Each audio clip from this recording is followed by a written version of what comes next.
प्रजापतिभ्यश्च वो नमो नमः। इस सभा में समुपस्थित मेरी ममतामयी एवं स्नेहमयी पूज्य आचार्य जी तथा विश्व भर के मूर्धन्य विद्वान उच्च कोटि के वक्ता हमारे और हम सभी पूरे पाणी प्रांगण के सबसे वरिष्ठ हमारे अभिभावक, जिन्हें हम कह सकते हैं कि वे हमारे अभिभावक ही हैं, क्योंकि हमारे यहाँ पे सबसे बड़े हैं और सबसे वयोवृद्ध और अवस्था वृद्ध, ज्ञान वृद्ध, जो कहते सब में बड़े हैं और अत्यंत ही पूजनीय हैं। जैसा कि आप सभी को आज विदित है कि हम सभी कृष्ण जन्माष्टमी को मनाने के लिए यहाँ सम्मिलित हुए हैं और अन्य भी जगह पे बहुत जगह आज जन्माष्टमी मनाया जा रहा है, लेकिन हमारे मनाने में और उनके मनाने में बहुत अंतर हो गया है कि आज सभी जगह रासलीला मनाए जा रही होंगे और कृष्ण जी के नाम पर मट्टी को फोड़ा जा रहा होगा, लेकिन यहाँ हमारे प्रांगण में कुछ दूसरा है, जहाँ पे हम कृष्ण की यथार्थवादिता को स्थापित करने के लिए इस गोष्ठी को आयोजित किए हैं, जिसमें हम सभी अपने अपने विचार को बता रहे हैं कि कृष्ण किस प्रकार के थे और कृष्ण का चरित्र कैसा था। कृष्ण न होते तो शायद महाभारत युद्ध और धर्म का विजय न हो पाता, क्योंकि सभी दुर्योधन के अन्न के वशीभूत होते हुए दुर्योधन के साथी बने हुए थे और हम कभी भी उस अधर्म से मुक्त नहीं हो पाते। ऐसे समय में श्री कृष्ण योगी हमारे समक्ष आए और धर्म का संदेश लेकर आए, हमें धर्म का वास्तविक रूप बताएं। और ऐसा हुआ कि हम कृष्ण को धर्म कहने लग गए कि जहाँ कृष्ण है वहीं धर्म है। ऐसे थे हमारे देश के महापुरुष, लेकिन आज हम सभी को शर्मिंदगी से कहना पड़ता है कि जहाँ कृष्ण है वहाँ रासलीला और 16,000 रानियों के पति बताने का उन पे कलंक लगाया जाता है और एक तरफ इतने बड़े गीता के अद्भुत संदेश को स्थापित किया जाता है। हम सभी कहते हैं कि श्री कृष्ण गीता के उपदेशक थे, तो मैं पूछना चाहती हूँ कि क्या जो इतना आध्यात्मिक व्यक्ति होगा, क्या वो इतने तांत्रिक कृत्य से कभी युक्त हो सकेगा?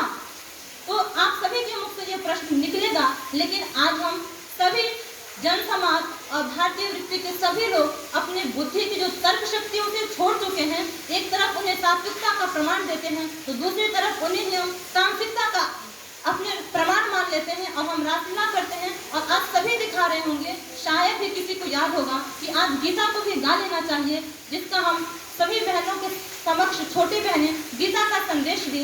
उसमें कितना ही अच्छा बताया है। हम सभी श्री कृष्ण को भगवान मान लेते हैं कि श्री कृष्ण भगवान थे, लेकिन मैं आप सबके समक्ष रखूं कि श्री कृष्ण स्वयं कहते हैं ईश्वरः सर्वभूतानां हृद्देशे अर्जुन तिष्ठति, अर्थात ईश्वर सभी भूतों के मध्य में स्थित है। तो आप सभी को ये विदित भी होना चाहिए कि श्री कृष्ण भगवान हो भी सकते हैं, पर ईश्वर को उन्होंने अपने से ऊपर माना है और बताया है कि ईश्वर भी कोई सत्ता है और आज हम सभी उसी को पूजने लगे हैं। उनकी सहनशीलता को, उनकी तपस्विता का हम उपहास करते चले जा रहे हैं। हम ये नहीं समझते कि जब तक हमारा नायक, हमारा जब महानायक ही दुष्कलंक से कलंकित होगा तो हम किस तरह से जाएंगे, क्योंकि जैसा नायक होता है उसके साथ चलने वाला भी उसी प्रकार का माना जाता है। तो हम सभी को एक अच्छे योजना के तहत श्री कृष्ण के अच्छे चरित्र को समाज के सामने रखना चाहिए, जिससे हमारा समाज ये जान सकेगा कि श्री कृष्ण कैसे थे। हम विचार तो करते हैं कि हमारा समाज अच्छा हो जाए, लेकिन हम अपनी लेखनी नहीं उठाते कि हम कुछ लिख दें, कुछ समाज को दे सके। यदि आज हमें श्री कृष्ण के बारे में कुछ करने को कहा जाएगा तो गिने चुने कुछ गाने हमारे पास होते हैं, कुछ ही एक्शन सॉन्ग होते हैं जो हम अभिनय के रूप में दिखा पाते हैं, उससे ज़्यादा हमारे पास कुछ नहीं बचता।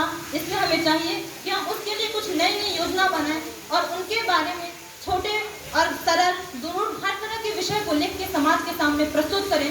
और हम जब तक अपनी लेखनी उठाएंगे नहीं, समाज को बताएंगे नहीं, हम इन सब से बाहर नहीं निकलेंगे, सभी के मध्य में जाएंगे। और हमें इसके विषय में भी श्री कृष्ण का ही आदर्श अपने समक्ष रखना चाहिए कि श्री कृष्ण जानते थे कौरव मानेगा तो नहीं, युद्ध करेगा ही, फिर भी वो वहाँ तक जाते हैं कि मैं मना कर दूं, क्योंकि मेरे से आगे आने वाली पीढ़ी इसी आदर्श को लेकर चलेगा, इसलिए वो वहाँ गए थे।